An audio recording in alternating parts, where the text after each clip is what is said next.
Bismillahirrahmanirrahim. Alhamdulillahirabbil alamin. Wassalatu wassalamu ala asyrafil mursalin Sayyidina wa maulana Muhammadin wa ala alihi wa sahbihi ajma'in. Qala Syekhul Musannifu rahimahullahu ta'ala wa ataman naf'a bihi wa bi'ulumihi fid dharaini amin. Bismillahirrahmanirrahim. Wa ruwiya annahu sallallahu alaihi wasallam qala innama yadkhulul jannata man yarjuha wa innama yajtanibun nara man yakhafuha wa innama yarhamullahu man yarham.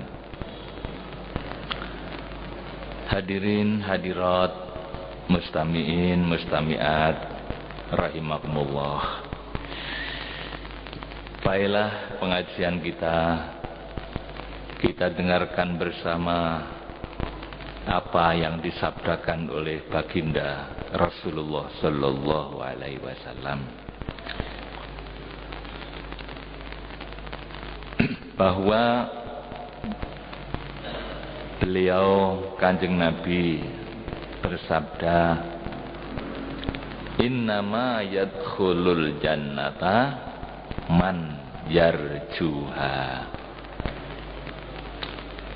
Sesungguhnya orang yang bisa masuk surga itu adalah orang yang mengharapkan masuk surga. Atau dengan dibalik, orang yang masuk surga itu adalah orang yang berharap masuk surga. Orang yang berharap masuk surga tentunya bukan hanya berharap. Orang itu ada upaya-upaya untuk masuk surga. Jadi tidak cukup orang itu hanya mengharap tapi tidak berbuat. Itu tidak mungkin ya. Jadi orang masuk surga itu berharap, namun disertai dengan usaha ya. Apa yang diperintahkan oleh Allah dilaksanakan dengan baik, apa yang dilarang oleh Allah dijauhi. Maka orang itu sesuai dengan janji Allah, orang itu dijamin masuk surga ya. Jadi orang yang berharap itu akan bisa masuk surga. Berbeda dengan orang yang tidak ada harapan sama sekali. Orang itu sudah tidak berharap lagi, sehingga tidak ada upaya-upaya untuk beramal ya, beribadah sesuai dengan perintah Allah. Keberadaan surga dan keberadaan neraka itu menjadi keyakinan bagi setiap orang mukmin. Orang yang beriman pasti percaya bahwa surga itu ada dan neraka itu ada. Kalau orang itu tidak meyakini, berarti orang itu tidak termasuk orang mukmin. Alladzina yu'minuna bil ghaibi ya. Jadi orang mukmin, orang yang bertakwa kepada Allah Subhanahu wa taala itu adalah orang-orang yang beriman kepada yang gaib. Belum pernah melihat surga tapi beriman adanya surga. Ya. Belum melihat neraka tapi yakin adanya neraka. Itulah orang mukmin. Setelah percaya, meyakini keberadaan surga, meyakini keberadaan neraka, kemudian dilanjutkan wa yuqimunas shalah, menegakkan salat. Ya. Jadi ada upaya. Tidak cukup hanya yu'minuna bil ghaib. Di samping menegakkan salat, wa mimma razaqnahum yunfikun, memberikan sebagian harta rezeki yang diberikan oleh Allah, sebagian dinafkahkan untuk kepentingan agama. Wa mimma razaqnahum yunfikun. Ya. Ulaika humul muflihun. Mereka itulah orang yang akan bahagia masuk surga. Jadi tidak cukup hanya yu'minuna bil ghaib. Maka di sini Kanjeng Nabi juga dawuh seperti itu. Innama yadkhulu, angin pastine bakal melebu. Yadkhulu itu fi'il mudhari', jadi masih belum. Yadkhulu, bakal, akan masuk surga. Al jannata ing swarga sapa man wong yarjuha kang ngarep-ngarep sapa man ing jannah. Ya. Wa inna ma yajtanibu, lan angin pastine ngedoi annara ing neraka sapa man wong ya khafuha kang wedi sapa man ing nar. Ya. Sesungguhnya orang yang dijauhkan dari neraka itu adalah orang yang takut kepada neraka. Ya. Bukan hanya takut saja, tentunya tidak, harus disertai upaya. Upayanya apa? Menjauhi larangan-larangan Allah. Perbuatan dosa maksiat harus dijauhi. Ya. Jadi di samping dia itu takut dengan neraka, dia harus takut berbuat dosa. Gitu ya. Jadi tidak cukup hanya takut saja. Untuk mengharapkan surga dan takut kepada neraka, ini tentunya ada dasar-dasar ilmu. Setelah mendengarkan apa yang disampaikan oleh Allah dalam Al-Quran, bagaimana tentang surga, begitu nikmatnya surga itu, ya, belum pernah dilihat oleh mata, belum pernah didengar oleh telinga, belum pernah terbetik di dalam hati tentang kenikmatan surga itu. Ya, banyak sekali ungkapan-ungkapan Allah Subhanahu wa Ta'ala tentang surga. Setelah membaca ayat-ayat Allah tentang surga itu, timbul keinginan, saya harus masuk surga. Ya. Belum lagi mendengarkan hadis Kanjeng Nabi, bukan hanya mendengar dari malaikat Jibril, tapi Rasulullah oleh Allah diperlihatkan surga itu pada waktu perjalanan Isra dan Mi'raj. Melihat, masuk, bukan hanya ilmu yakin, tapi Kanjeng Nabi hakul yakin, sudah masuk ke dalam surga itu. Oh, begini surga, inilah tempatnya orang-orang beriman, tempatnya orang-orang yang taat kepada Allah. Maka setelah kembali dari langit ke bumi ini, Kanjeng Nabi sudah tidak ada ragu-ragu di dalam menyampaikan kebenaran Islam ini. Barang siapa yang percaya kepada apa yang disampaikan oleh Rasulullah, masuk surga. Surga seperti itu indahnya. Kemudian Kanjeng Nabi juga diperlihatkan neraka yang sangat mengerikan. Allah pun menerangkan di dalam Al-Quran bagaimana ayat-ayat tentang neraka yang mengerikan itu. Ya. Orang yang masuk neraka itu di sana tidak ada makanan, tidak ada minuman. Ratusan bahkan ribuan tahun mereka tidak makan, tidak minum. Setelah ribuan tahun minta diberikan minuman air panas. Bukan hanya air panas, tapi kotoran minyak yang sedang mendidih. Kan begitu ceritanya dalam. Begitu mengerikan Al-Quran. Neraka itu sehingga timbul rasa takut. Maka orang yang membaca Al-Quran itu akan cinta kepada kebaikan karena ingin masuk surga, dan takut akan perbuatan dosa karena takut dengan neraka. Begitulah para bapak dan ibu, apa yang disampaikan oleh Nabi ini. Orang yang masuk surga itu adalah orang yang mengharapkan masuk surga. Mengharapkan masuk surga, begitu nikmat. Bahkan ada para ulama menerangkan surga itu begitu nikmat, tapi ada lagi yang lebih nikmat dari surga. Ada 4 hal katanya, ya. Surga itu sudah nikmat, ada lagi yang lebih nikmat dari surga itu sendiri. Apa itu? Yang pertama adalah orang masuk surga, di surga itu dilayani oleh para malaikat.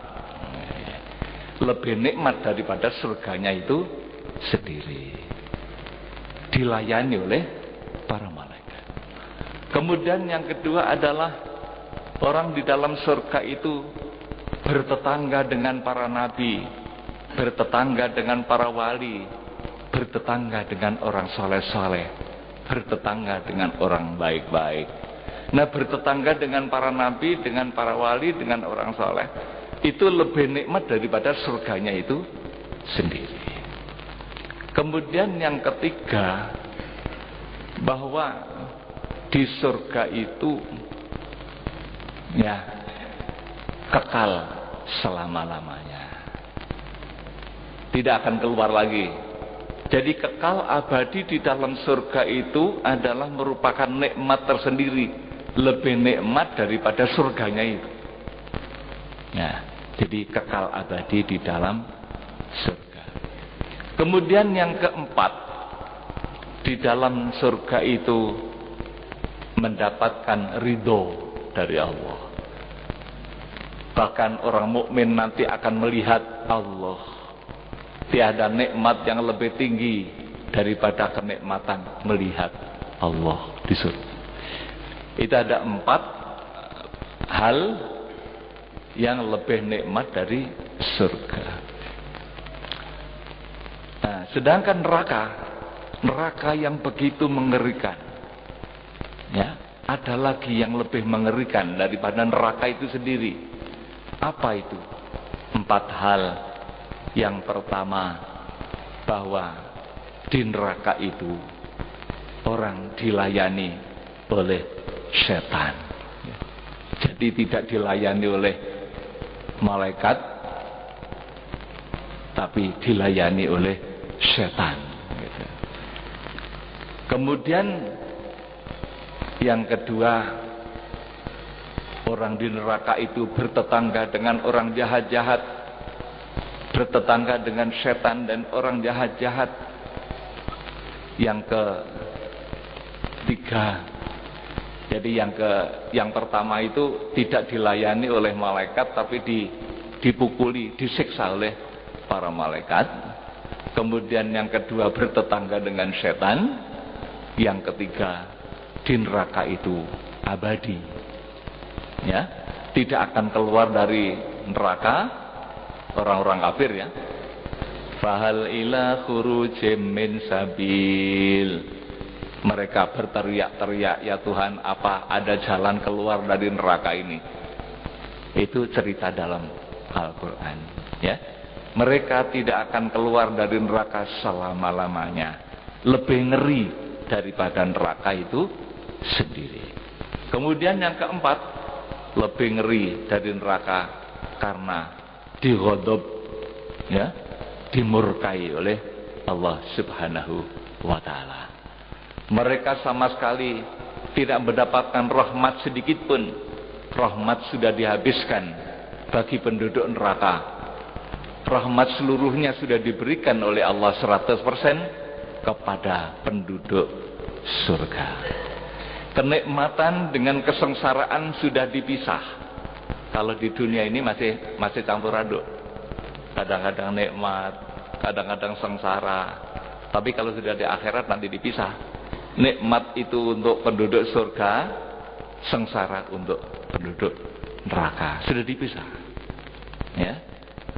Di dunia ini orang yang baik dengan orang yang jelek baca kumpul. Nanti di akhirat dipisah. Wamtazul yauma ayyuhal mujrimun. Surat Yasin ya. Jadi pada hari kiamat itu nanti orang-orang yang jelek-jelek itu disuruh pisah. Pisah kamu. Ya. Tidak boleh kumpul dengan orang baik-baik. Wamtazul yauma ayyuhal mujrimun. Ya.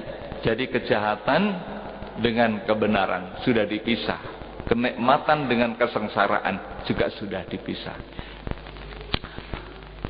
Wa innama yarhamu lan angin pastine welas kasih sayang sapa Allahu Allah man ing wong yarhamu kang welas sapa man. Ya, orang yang disayang oleh Allah nanti itu adalah orang yang kasih sayang waktu di dunia ini. Orang yang kasih sayang punya sifat kasih sayang. Kita akan diperintah supaya berakhlak dengan akhlak Tuhan ya. Allah itu bersifat kasih dan sayang. Maka kita diperintahkan juga bersifat kasih sayang kepada makhluk Allah. Baik kepada manusia maupun kepada makhluk lain. Wasadisu utawi kang kaping 6 ya, yang menyebabkan orang bisa mencapai tingkatan muqarrabin, tingkatan orang yang dekat dengan Allah katanya ya. Itu yang keenam adalah jahdun, kangelan, ay masyaqqatun, tegese kangelan, daimun kang langgeng. Artinya mau bersusah payah mentaati perintah Allah. Itu namanya jahdun. Karena perintah Allah ini ya kalau tidak sungguh-sungguh ya memang berat. Salat jamaah berat. Ya, salat itu sendiri memang berat. Ya, kecuali bagi orang yang sudah biasa melakukannya. Sebetulnya berat. Maka bagi orang yang tidak mendapatkan pertolongan dari Allah, mereka berat sekali. Mereka tidak mau melakukan karena berat. Gitu ya. Lebel puasa. Puasa itu tidak makan sehari penuh. Berat juga. Membayar zakat juga berat. Kita mencari payah-payah, setelah dapat disuruh membayar zakat. Disuruh menggunakan untuk ibadah haji. Kita diperintahkan amal ya. Itu kan berat ya. Jadi semua perintah Allah itu sebetulnya berat. Namun bagi orang yang beriman, berat-berat itu semuanya dikerjakan. Masyaqqat. Karena memang di dunia ini tempatnya orang berpayah-payah. Gitu? Tempatnya orang berpayah-payah. Dulu Nabi Adam, nenek moyang kita itu sudah enak-enak di surga. Ya, di sana ya tidak ada payah-payah lagi. Namun akhirnya oleh Allah kan Nabi Adam diturunkan ke bumi ini supaya payah-payah dulu gitu. Berpayah-payah di dunia, mentaati perintah Allah, nanti masuk surga lagi akan merasa nikmat karena sudah payah-payah. Berbeda dengan orang yang tidak payah-payah kok masuk surga gitu. Maka hikmah di antaranya adalah Nabi Adam diturunkan nenek moyang kita supaya berpayah-payah. Maka payah-payah Nabi Adam ini diwariskan kepada anak cucunya. Maka barang siapa yang berpayah-payah selamat akan masuk surga. Ya. Ada dua yang diwariskan oleh Nabi Adam itu kepada anak cucunya, ada dua. Yang pertama adalah payah. Yang kedua adalah taubat. Ya. Bertaubat dari dosa. Ini dua ini diwariskan kepada. Barang siapa yang mengerjakan dua ini akan bisa ke surga. Jadi bertaubat, ya, membaca istighfar, mohon maaf pada Allah Subhanahu wa taala. Nabi Adam itu 200 tahun menangis. Kata Imam Ghazali ya, 200 tahun menangis. Rabbana dzalamna anfusana wa illam taghfir lana wa tarhamna lanakunanna minal khasirin. Menangis. berpayah-payah kemudian diampuni oleh Allah Subhanahu wa taala. Ya, jadi dua ini diwariskan kepada kita semuanya. Barang siapa yang mewarisi dua ini yang ditinggalkan oleh Nabi Adam, masuk surga. Satu, payah-payah di dalam rangka mentaati perintah Allah. Yang kedua, yaitu mohon ampun kepada Allah. Jadi yang keenam yang bisa menjadikan orang itu sampai ke tingkatan muqarrabin, orang yang dekat dengan Allah, ya, yaitu payah-payah. Jahdun daimun, kang langgeng terus menerus, ma'ahu iku sertane jahdun apa badanun mutawadiun, badan kang tawadhu. Jadi disertai dengan tawadhu. Tawadhu kepada Allah, ya, tawadhu juga kepada sesama. Tidak boleh takabur. Kebalikan tawadhu itu adalah takabur. Orang tidak akan masuk surga apabila ada takabur. Ya, orang masuk surga apabila orang itu tawadhu. Ya, man tawadhu'a rafa'ahullah, wa man takabbara wada'ahullah. Barang siapa yang takabur oleh Allah akan dijatuhkan, orang yang tawadhu akan dinaikkan, gitu. Jadi orang itu disertai dengan tawadhu. Ya, tawadhu kepada Allah, lebih-lebih tawadhu kepada sesama manusia. Ya, itu bisa menyebabkan orang itu naik derajatnya ke tingkatan muqarrabin. Ruya dan riwayatake annahu satuhune Kanjeng Nabi sallallahu alaihi wasallam kala dawuh sapa Kanjeng Nabi, tawadhu, padha tawadhu sira kabeh, wajalisu lan padha lungguh ana sira kabeh, al-masakina ing pira-pira wong miskin. Ya, jadi seruan Kanjeng Nabi kita supaya tawadhu. Ya, di antara tanda-tanda tawadhu itu adalah tidak malu duduk-duduk bersama orang miskin. Bahkan cinta, senang dengan orang-orang miskin. Salah satu ya akhlak Rasulullah itu, Kanjeng Nabi itu cinta terhadap orang-orang miskin. Kanjeng Nabi senang sekali duduk-duduk bersama orang-orang miskin. Ya. Wajalisul masakin. Ya. Kalau kamu sekalian tawadhu, rendah hati. Tawadhu itu rendah hati, bukan rendah diri. Kalau rendah diri itu hina. Orang yang menghinakan dirinya tidak boleh. Ya. Tapi tawadhu itu rendah hati, bukan rendah diri, ya. Ya. Tawadhu wajalisul masakin, apabila kamu sekalian tawadhu dan suka duduk-duduk bersama orang miskin, takunu mongko ono sira kabeh iku min kibari ahlillahi, saking gede-gedene ahline Allah. Orang itu dianggap orang besar di sisi Tuhan. Oleh Allah diangkat derajatnya menjadi orang besar, gitu ya. Kalau orang itu mau tawadhu, kalau orang itu senang dengan orang-orang miskin, ya.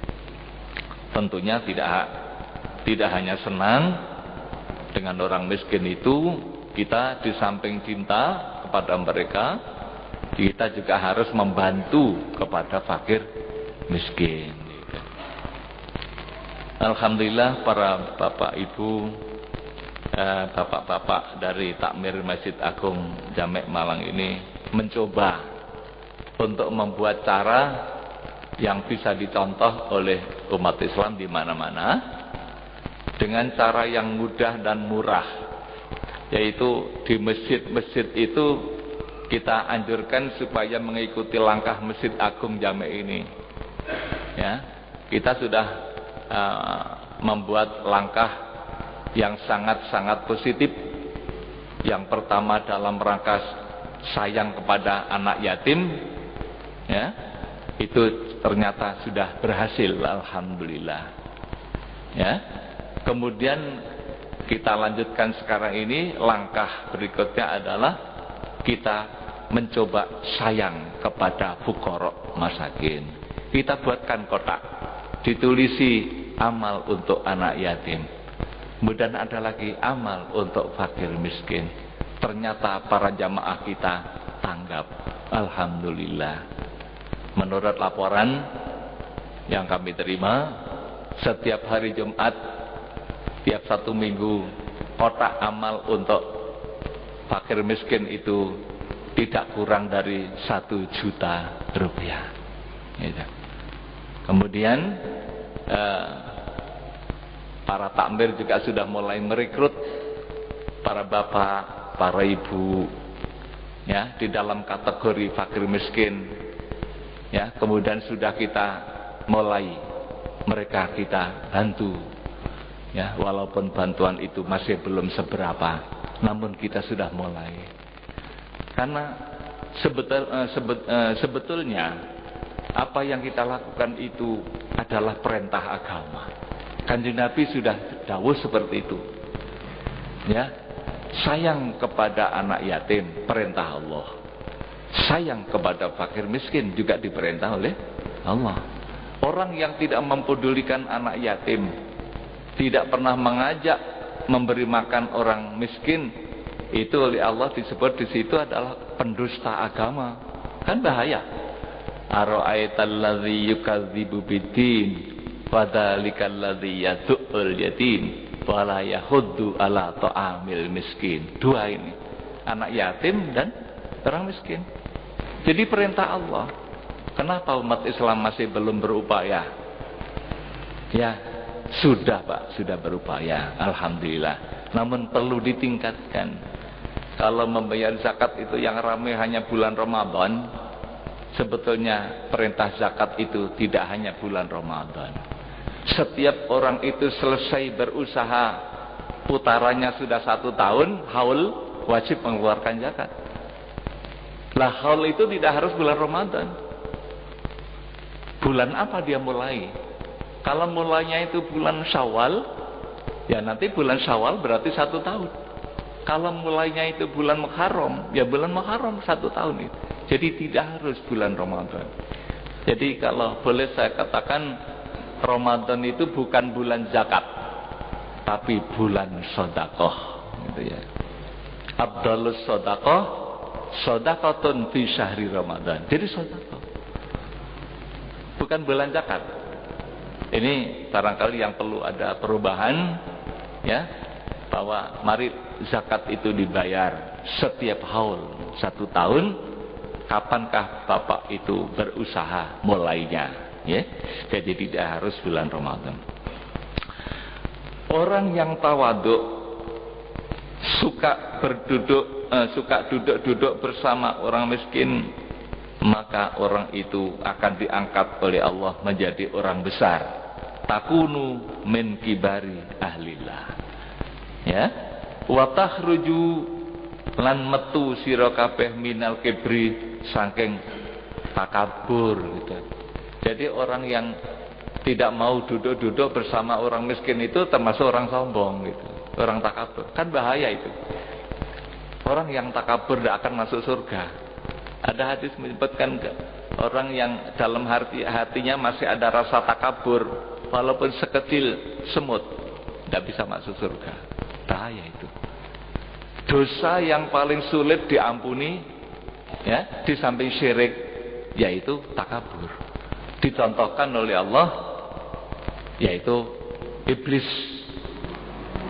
yang diperintah oleh Allah supaya sujud kepada Nabi Adam sebagai tanda hormat. Iblis tidak mau. Kenapa? Sombong. Ya, ma mana'aka antas suda'id amartuka. Wahai iblis, apa yang menyebabkan kamu tidak mau sujud padahal itu perintahku? Kata Allah. Apa iblis mengatakan? Khalaqtani min nar wa khalaqtahu min tin. Engkau ciptakan aku dari api dan engkau ciptakan Adam itu dari tanah.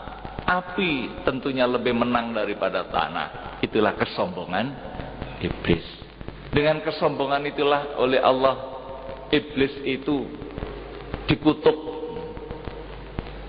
Ya, tidak boleh masuk surga selama-lamanya. Akan masuk ke dalam neraka jahanam bersama anak cucunya dan orang-orang yang ikut, termasuk manusia yang ikut, akan masuk neraka selama-lamanya. Itulah para bapak dan ibu, bahwa dosa yang ditimbulkan oleh kesombongan sulit untuk dimaafkan.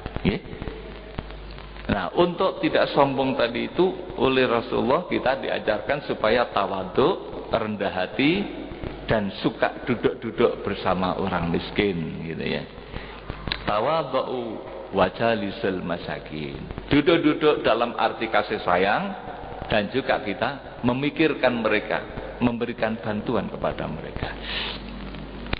Rawahu ngeriwayatake ing hadis sapa Abu Nuaimin, Abu Nuaim. Wa qala Sayyidi Abdul Qadir Al-Jilani, ya, qaddasa sirruhu, lan ngendika dawuh sapa Gusti, ya, Abdul Qadir Al-Jilani. Syekh Abdul Qadir Jilani ini terkenal di dunia Islam, ya. Tidak ada orang yang tidak pernah mendengar nama beliau ini, karena saking terkenalnya beliau ini adalah Sultanul Aulia, ya, Sultanul Aulia, Syekh Abdul Qadir Jilani, masih cucu Rasulullah, orang yang disayang oleh Allah sebagai wali agung. Syekh Abdul Qadir Jilani qaddasa, muga-muga nyucikake sapa Allah sirrahu ing batine atine Syekh Abdul Qadir Al-Jilani. Ya, apa kata beliau? Kullama jahatta nafsaka wa qataltaha bisayfil mukhalafah ahya Allah. Ya.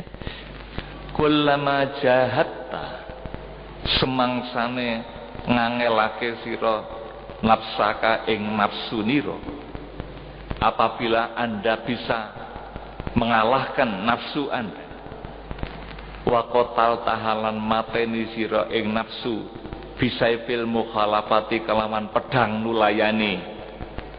Jadi nafsu itu kan keinginannya kan enak-enak, nganggur, santai, itu nafsu. Nah, ini barang apabila Anda bisa membunuh nafsu itu gitu, dengan pedang. Jadi pedang ini pedang mukhalafah, artinya jangan dituruti nafsu itu. Nafsu mengajak malas, jangan dituruti. Itu namanya kita membunuh dengan pedang. Saiful mukhalafah. Ya.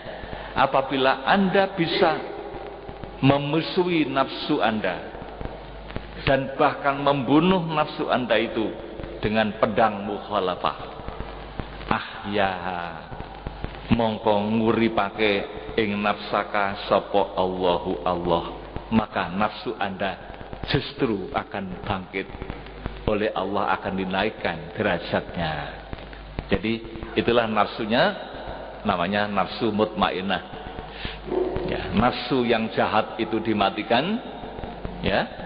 Kemudian nafsu yang mutmainnah itu dihidupkan. Ahya Allah.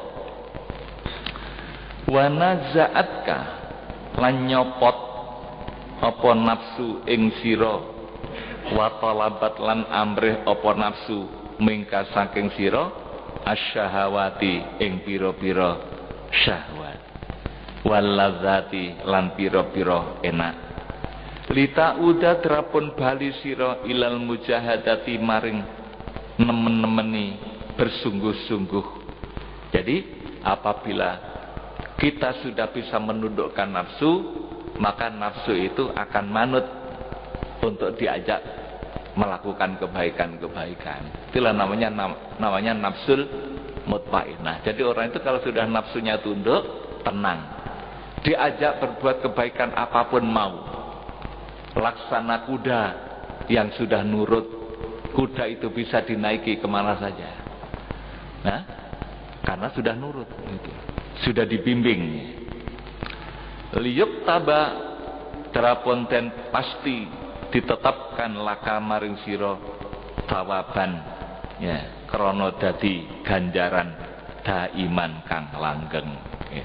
Jadi nafsu tadi itu sudah manut menjadi nafsu mutmainah. Orang yang sudah tekun ibadahnya, sudah bagus, ya, nafsunya, maka orang itu sudah menjadi orang yang baik di hadapan Allah. Orang itu sudah tunduk karena nafsunya sudah tunduk kepada Allah. Wa huwa utawi sawaban daiman iku makna kaulihi, makna dawe Gusti Allah Ta'ala, wa'bud rabbaka hatta ya'tiyakal yaqin. Kata Allah dalam Al-Quran, ya, wa'bud lan ibadah sira rabbaka ing pangeranira, hendaklah anda beribadah kepada Tuhan anda hatta ya'tiyaka, sehingga teko ing sira apa al yakinu, yakin. Yakin itu adalah al maut. Di dalam tafsir disebutkan bahwa al yakin itu artinya al maut. Beribadahlah anda kepada Allah sampai datang kepada anda maut, mati. Nah, maut dinamakan yakin. Kenapa? Manusia itu kalau sudah mati baru yakin tentang kebenaran, ya. Sebelum mati belum yakin 100%, masih keyakinannya masih belum sempurna. Tapi setelah mati baru yakin, ya. Kata Sayyidina Ali, an-nasu niyam fa idza matu intabahu, bahwa manusia itu semuanya tidur. Jadi kita ini seperti orang tidur, tidak tahu apa-apa. Kalau sudah mati sama dengan orang bangun tidur. Oh, baru tahu, baru melihat surga, baru melihat pahala, kan gitu. Kan kemarin diceritakan ada orang wanita yang kematian suaminya itu, ya, kematian suaminya. Kemudian setelah ditanyakan kepada Rasulullah, kenapa suami saya itu akan mati, mengucapkan kata-kata, andai kata lebih jauh, andai kata yang baru, andai kata semua, katanya.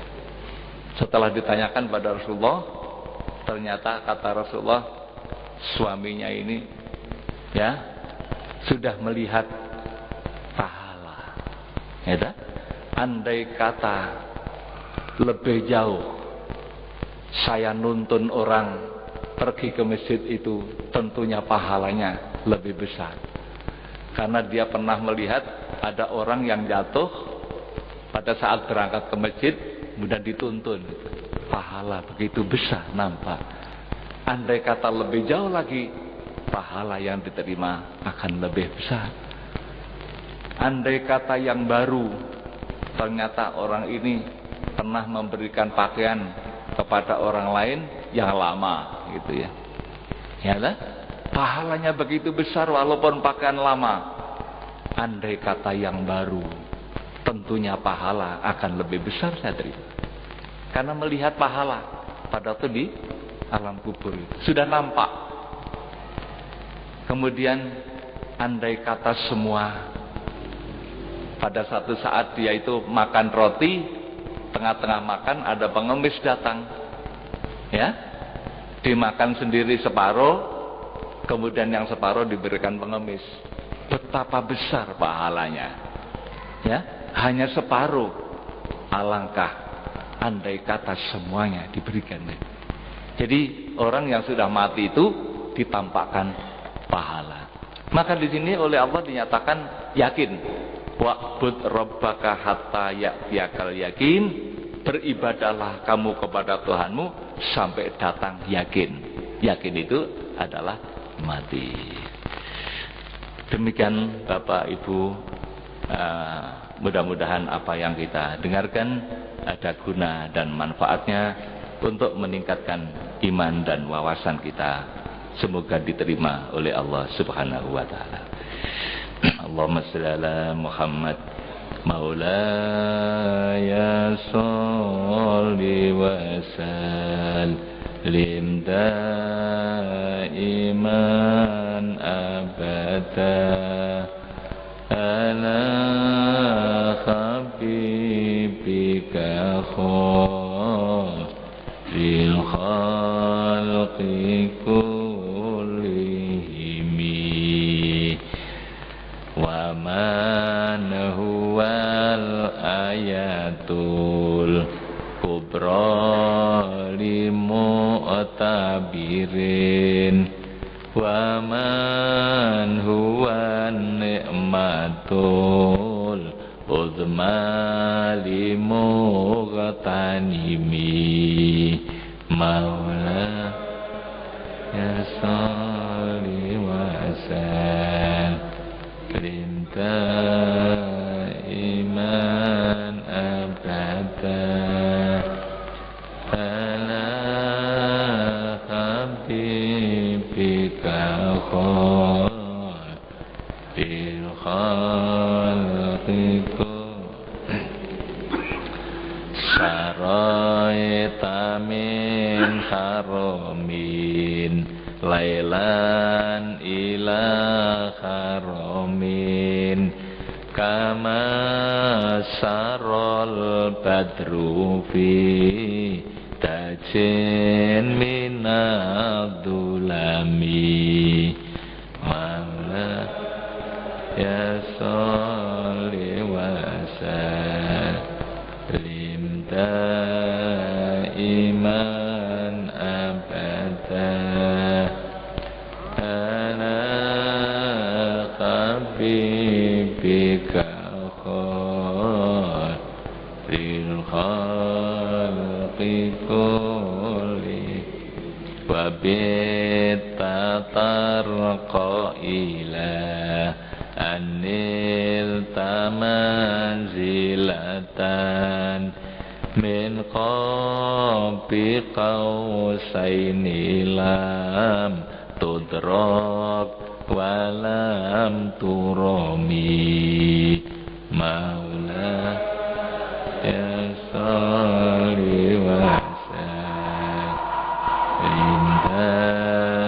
daiman abada ala habibika khairil khalqi kullihim huwal habibul ladzi turja syafa'atuhu likulli hawlim minal ahwali muqtakhami ya Rabbi bil Mustafa baligh maqasidana wa ghafir lana ma madha ya wasi'al karami Allahumma fa'na bima 'allamtana wa 'allimna ma yanfa'una ya Allah. Allahumma zidna ilman nafi'a wa qalban munawwara wa fahman sahiha wa lisanan nasiha wa i'tiqadan yaqina. Allahumma ij'alna 'aliman bi ilmik wa salihan bi ibadatik. Rabbana atina fid dunya hasanah wa fil akhirati hasanah wa qina adzabannar. Wa sallallahu ala sayyidina Muhammadin wa ala alihi wa sahbihi wasallam. Walhamdulillahirabbil alamin. Wassalamualaikum warahmatullahi wabarakatuh.